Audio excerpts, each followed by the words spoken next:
Ciao a tutti. Bienvenidos, bienvenidas a un nuevo viaje por la cultura italiana.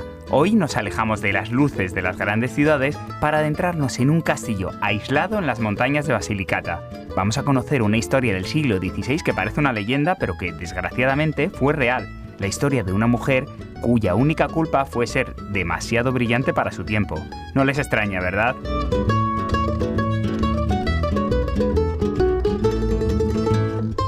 Llegamos al cuarto episodio de nuestra serie Comunicación, Lenguaje y Artes en Italia, un proyecto dirigido por el catedrático Salvatore Bartolotta para descubrir una cara de Italia quizá menos conocida pero muy fascinante. Hoy rescatamos del olvido a Isabella Morra, y para guiarnos por este laberinto de versos, soledad y tragedia, recibimos de nuevo a nuestra experta Martina López, profesora de la Universidad de Salamanca. Hola Martina. Hola, buenos días, Aitor. Bienvenida. Gracias, un placer estar aquí contigo. Martina, para entender a Isabel hay que comprender su entorno. Estamos en el Reino de Nápoles, a comienzos del siglo XVI. No es precisamente una época de paz. ¿En qué contexto social y político le tocó vivir a esta joven poeta? Isabella Morra se coloca cronológicamente a principios del siglo XVI, recogiendo simbólicamente en su existencia dos condiciones que marcaron su vida. Por un lado, la condición femenina, que la obligaba a someterse al control masculino antes de su padre y después de los hermanos. Y, en segundo lugar, a la condición, de meridional, o sea, la situación que caracterizaba el sur de Italia. Esas zonas, pertenecientes al Reino de Nápoles, estaban fuertemente marcadas por tres graves factores: las guerras de matriz casi feudal de ese tiempo, la peste y el hambre. Como siempre, se puede constatar como la macrohistoria, la que cambia los grandes sistemas políticos y sociales, tiene crueles consecuencias en vidas individuales que intentan, sin embargo, encontrar una identidad y un espacio propio, así como hizo Isabella a lo largo de su existencia.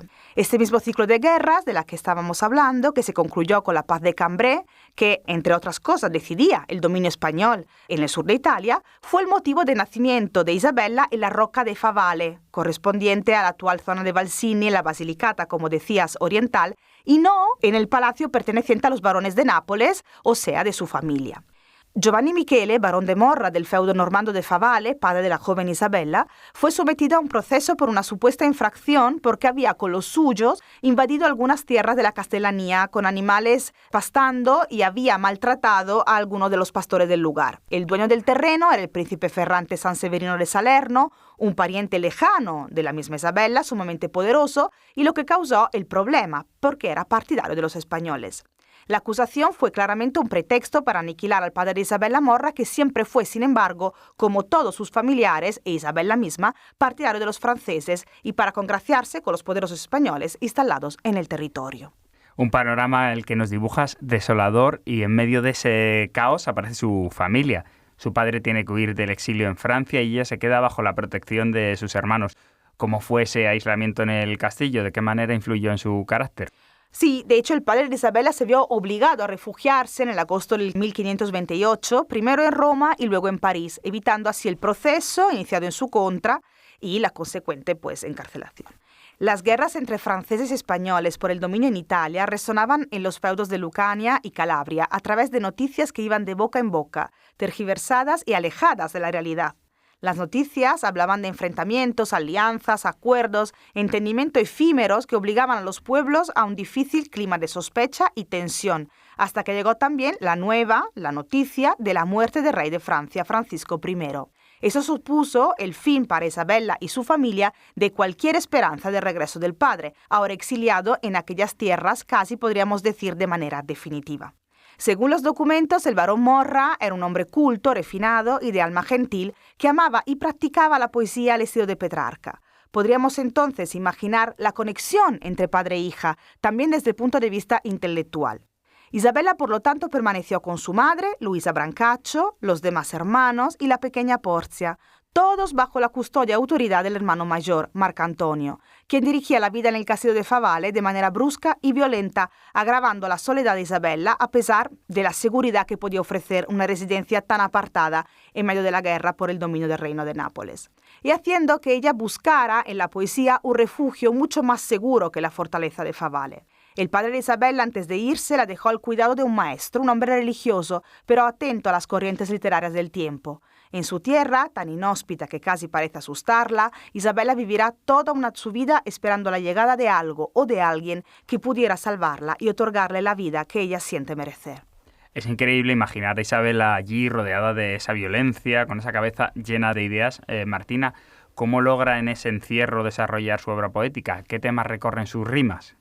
La obra de Isabella Morra, Las rimas, como decías, que parte de la crítica denomina El cancionero, fue publicada por primera vez en el 1552 por Gabriel Giolito de Ferrari en Venecia. Posteriormente, en el 1559, en Lucca por Vincenzo Busdrago, y fue cuidada por Lodovico Domenici en una antología titulada Rimas diversas de algunas nobilísimas y virtuosísimas mujeres. Los sentimientos que se desprenden del corpus poético de Isabella son múltiples. Es una poetisa petrarquista y por ello muchas de las emociones narradas forman parte de una manera, de una serie de topoi, que resulta difícil distinguir del sentimiento genuino. Sin embargo, pueden definirse algunos temas recurrentes que sin duda formaban parte de su sentir más íntimo. Como ya se ha mencionado, la lejanía del padre y el deseo de una vida diferente la llevan a idealizar la figura paterna, casi como si fuera el solucionador de todos los males. Isabella sabía que las jóvenes cultas de su mismo rango social, por lo general, llevaban una vida muy distinta, cuya cotidianidad estaba hecha de conversaciones, jardines y retratos realizados por pintores famosos, de lectura y de la escritura de poesía, las únicas dos actividades que ella también podía cultivar. Su destino, en cambio, era claramente diferente, y pensar en aquella vida inalcanzable y alternativa la desesperaba. Isabella practicaba la poesía de forma constante y cuidada, consciente del concepto de estilo y al día, actualizado, gracias a sus tutores y maestros. De las modalidades del petrarquismo, por ejemplo, que tanto se ha difundido en el Reino de Nápoles. La percepción predominante es la de exclusión de los afectos, de la vida social, de los círculos culturales. La propia naturaleza contribuye en los sonetos de Isabella a marginarla de regiones más verdes y acogedoras. Está lejos de los centros de poder y de cultura y sumergida en las escarpadas colinas de Favale, donde solo el río Sinni recuerda una cierta dulzura de la vida con su fluir sinuoso entre las rocas. En sus versos ella habla de su miserable estado, pero de repente aparece una pequeña luz. Entra en escena Diego Sandoval de Castro. ¿Quién era este personaje y cómo surge ese vínculo intelectual que tanto escandalizó a la familia? El siglo XVI fue el siglo de las poetas, de las mujeres intelectuales, mujeres de cultura y valentía que adaptaron en femenino los topoi, o sea, los modelos de la poesía petrarquista, encontrando otros nuevos totalmente ligados a su condición de damas y nobles. Al igual que los poetas, también las poetisas eran fuente de inspiración o de imitación para otras escritoras. Es probable, por ejemplo, que el maestro personal de Isabella le diera a conocer a otras protagonistas de la literatura de la época, como Vittoria Colonna, por ejemplo. Como ya se ha afirmado, Isabella sabía qué era el estilo y cómo utilizar las principales figuras retóricas del petrarquismo. Isabella vivía según esos criterios de los que hemos hablado porque había nacido mujer. La vida le había sido vedada por el sexo al que pertenecía. Como demostración de ello, quizá de manera inconsciente, muy interesante este punto, interviene en la crónica de su descendiente Marcantonio, hijo de Camillo, en la Familie Nobilissime de Morra Historia, una biografía familiar que Marcantonio quiso escribir. Marcantonio no el hermano, fue un descendiente posterior. Al hablar de las proezas literarias de su tía, la identifica como la feliz expresión sexum superando, es decir, superando, yendo más allá de la condición que ni su situación económica ni cultural le imponían, porque a la luz de eso había sido muy distinta, sino únicamente el de su sexo. Bien, el pequeño reino de Bolitas no se encontraba muy lejos del de Favale, por lo que era probable que la esposa de Diego Sandoval de Castro, el poeta que tú nombras, Antonia, conociera a Isabella y entablara con ella una amistad que posteriormente llevaría a la joven a conocer a su marido. En la historia de la relación entre ambos subsiste un grave problema difícil de soslayar. La prueba concreta de la misma, es decir, las cartas que muy probablemente se escribían, se han perdido.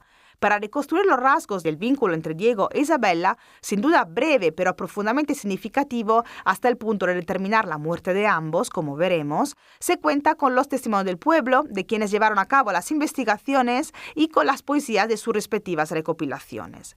El ejercicio crítico que deberá realizarse será, por lo tanto, el de despojarse de los criterios románticos contemporáneos y afinar la mirada para encontrar entre los versos de los dos aquello que habla de los dos, justamente, evitando los clichés petrarquistas, pero llegando a lo más genuino que pueda hallarse en los sonetos. Un intercambio de cartas y poemas que hoy nos parecería normal, pero que en aquel entonces fue visto como una traición. Martina, se dice que lo que unía a Isabela y Diego no era solo la poesía. ¿Cómo termina esa relación? La relación termina mal. Isabela morirá a manos de uno de sus hermanos, el cual encontró oportuno asesinar también al maestro pedagogo que instruía a la joven. Unas muertes crueles, sin sentido, perpetradas por un único motivo, querer acallar la voz y el intelecto de Isabela, culpable de haber ido más allá, como hemos visto, de lo que le era permitido en cuestión de formación. Durante las investigaciones para encontrar a los asesinos, investigaciones que se activaron realmente cuando posteriormente fue asesinado también Diego Sandoval, de hecho, por la muerte de Isabela y de su tutor, las acciones investigativas fueron prácticamente nulas. Bueno, durante esas investigaciones para encontrar al asesino de Diego Sandoval, se recogieron algunos testimonios del pueblo. Y fue Alonso Basurto, gobernador español de la provincia de Basilicata, quien había servido durante algunos años a Carlos V, el encargado de recopilar la información y enviarla posteriormente a España.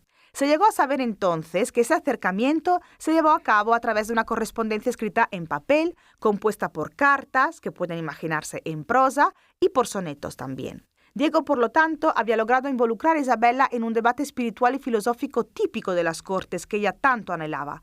Se había ofrecido como el interlocutor perfecto para que la poeta pudiera demostrar todo lo que había aprendido sobre la sociedad de su tiempo, a pesar de que le tocaba observarla desde fuera y desesperadamente aferrar algún fragmento que lograba hacer suyo, volcándolo en sus poesías.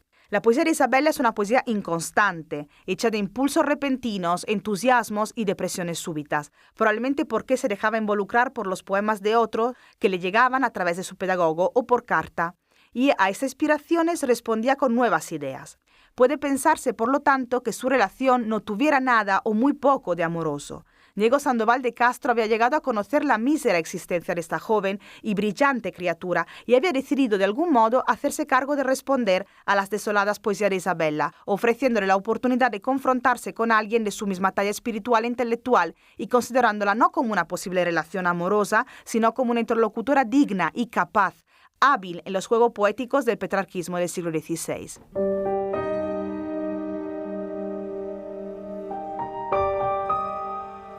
Esta historia, desde luego, que hoy nos traes, Martina, hiela la sangre. Al final, por lo que cuentan, no fue solo el miedo a una deshonra familiar, ¿verdad? Hay algo mucho más profundo, el castigo a una mujer que rompió esos techos de cristal en una época tan compleja. ¿Es esa la gran tragedia de Isabela? Sí, absolutamente sí. Y la tragedia fue que justamente lo que unió finalmente a Diego e Isabela fue la muerte. De repente, de hecho, aparentemente de repente, porque seguramente habrán recopilado información antes de decidir asesinar a los dos, de repente los tres hermanos mayores de Isabela aparecieron en sus aposentos y encontraron al maestro con papeles en la mano. Eso se cuenta, ¿no?, en las investigaciones. Los asesinaron brutalmente antes de atacar a la propia Isabela. Las voces de Isabela y Diego fueron silenciadas por manos toscas que no podían comprender ni remotamente el sutil vínculo, las incitaciones intelectuales de los versos, los duelos de palabra y sonetos, los significados simbólicos de las estrofas y los versos.